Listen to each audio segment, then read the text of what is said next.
You know, years ago when I was an itty bitty, I remember being on a school bus, and I don't remember what precipitated the comment or the conversation, but someone said something. One of the little boys said something, and then they made a comment about me being dark skinned. And when they said it, they sort of said it like matter of factly, as if to say, well, you're dark skinned, something like that. Well, you're a dark skinned girl, or you're dark skinned, or however they put it. And I remember being a little surprised, and like, because I never thought of myself as far as shades, whether I was light, dark, or whatever. But hearing that I was dark skinned, I didn't think that I was. So that was my first time hearing that. And even though he said it in a matter of fact way, and I could be remembering this incorrectly, but I don't think he meant it as an insult. This was during the time when being called dark skin was an insult. You know what I mean? People used to throw that around all the time. Oh, you dark as this and this and that. And that was basically to hurt your feelings. God forbid you was a dark skinned person. That was like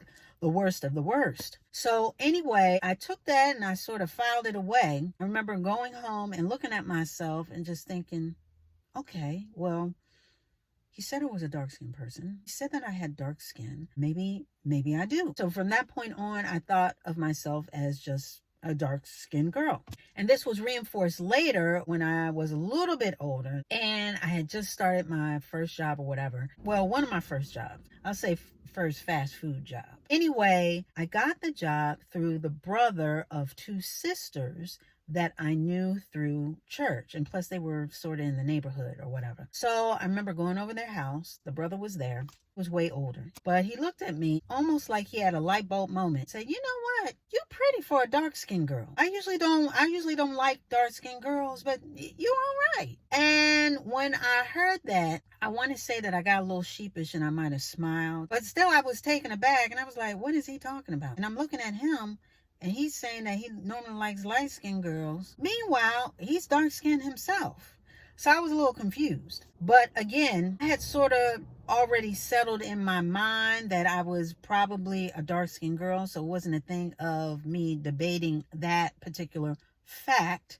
But it was more so his statement about being pretty, even though I was dark-skinned. As if you couldn't be dark-skinned and pretty at the same time. Like I was totally confused about that. Because skin color, at least in my family, it wasn't really a thing. My father, in fact, is very dark-skinned, and then my mother, she's more of a golden hue. So I just figured I was the perfect amalgam of them both and just somewhere in the middle. But I kept hearing this dark skin thing, so I just took it and ran with it. I have to admit, and this is kind of strange to admit, but I never knew what truly my complexion was until maybe I started buying makeup seriously as far as foundation and all like that. I want to say maybe 10 years ago.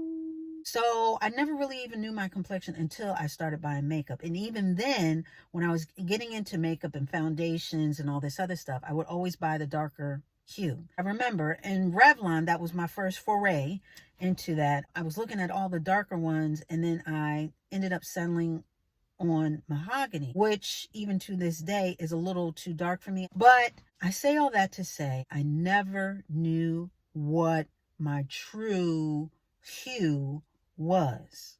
Isn't that crazy? It's kind of crazy. And the only thing that really shifted and made me realize exactly where I fall in the whole brown spectrum, if you will, besides me buying the makeup, is that I think I said something to my mother. I was talking to her about something and I called myself dark skinned. And she said, you're not dark skinned? And I was like, yes, I am. And she was like, no, you're not. You are brown, you're a reddish brown or brown skin or whatever. It was another pivotal moment where I had to really look at myself in the mirror. I'm grown at this point. And I looked at myself in the mirror. You know how the Bible says that the scales came off the eyes? Well, the scales came off of my eyes. And I actually got to see total fullness of my black beauty and where I fell shade-wise on the scale. It was quite another shift that I had to make in my head because I never really saw myself outside of being dark-skinned. I love being black. I love being a black woman. And, some of the things that come along with being a black woman, I don't think anybody outside of our conclave would really know all the ins and outs as far as being black, a black person, a black woman, especially in America, and yada, yada, yada. But that's just one of the things, and I don't know if I'm alone in that, but that's just one of the things that I really had to shift my perspective on and really get a grip, get a reality, a touch of reality as far as really knowing myself in full. And that's even to my hair. I had mentioned as far as my hair, I thought my hair was the courses of the course of the course. Once I started taking care of my hair, I knew that the key was finding the right products, and then my hair wasn't as coarse as what I had always thought it was or thought it to be.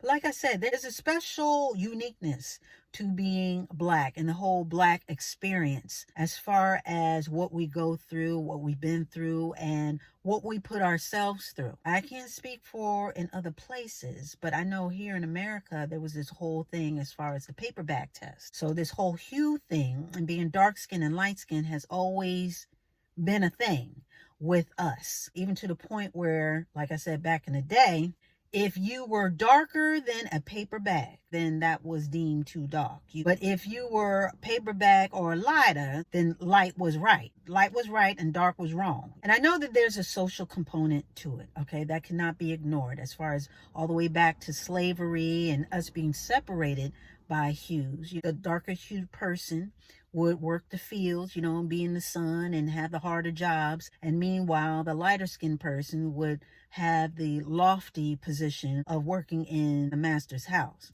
Had a little bit more leeway as far as liberties. They were seen as better than, and therefore treated better than those who were of darker skin. And of course, we carry that on from slavery, thinking that way. But there has been a shift. Just like with all things, there's been a shift. Slowly but surely, we became more accepting of ourselves and loving ourselves and our hues and the different types of hair that we have, that only we have, and things of that sort. For the longest time in Hollywood and in music videos, it was the light-skinned girls that all the men sang about and danced around, rapped to. But with time, the shades got a little darker and the women's hair got a little shorter and a little bit more natural. And the beauty standard within our own community started to shift. And like I said, I've never had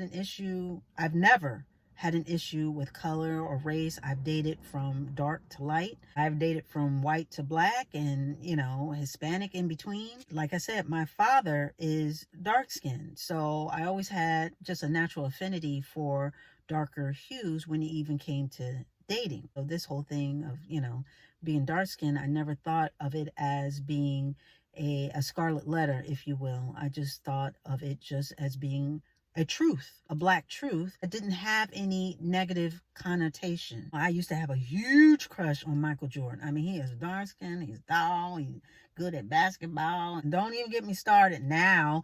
Like, we got our Idris Elba's, and we got a whole lot to choose from. Jamon Hansu, and a lot of nice looking dark skinned men.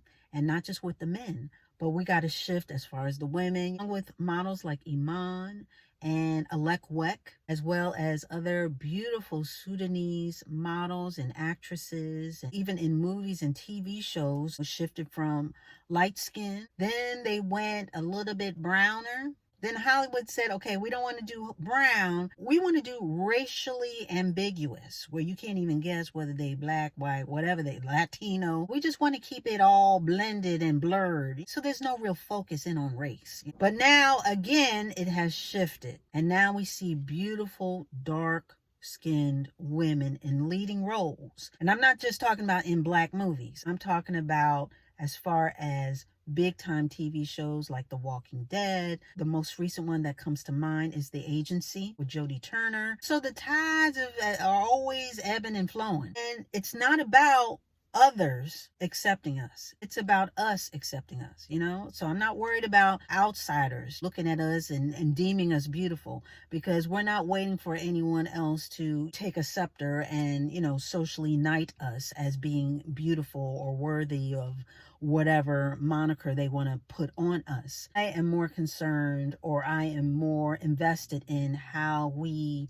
look at ourselves and what we call ourselves, and how we treat each other based off of what we look like as far as skin color and even hair. I'm gonna go back to the hair because, I talk about hair, in some of my other videos, and how we go from natural to relaxed, and how we treat our hair, and how some people think that because you're black, you can't use color, or you shouldn't straighten your hair, and this and that, and just all these divides within the division. And I know, even though it seems like it's only us, we're not the only ones that, or only group that has had issues with the way we look at each other and judge each other. Even in Asia, Indian women and Indian people of a darker hue, because they come in all different hues, from the darkest of the dark to very light. There's an issue even within that particular group as far as the fairer the better. So there's an issue there as well, as far as other countries, and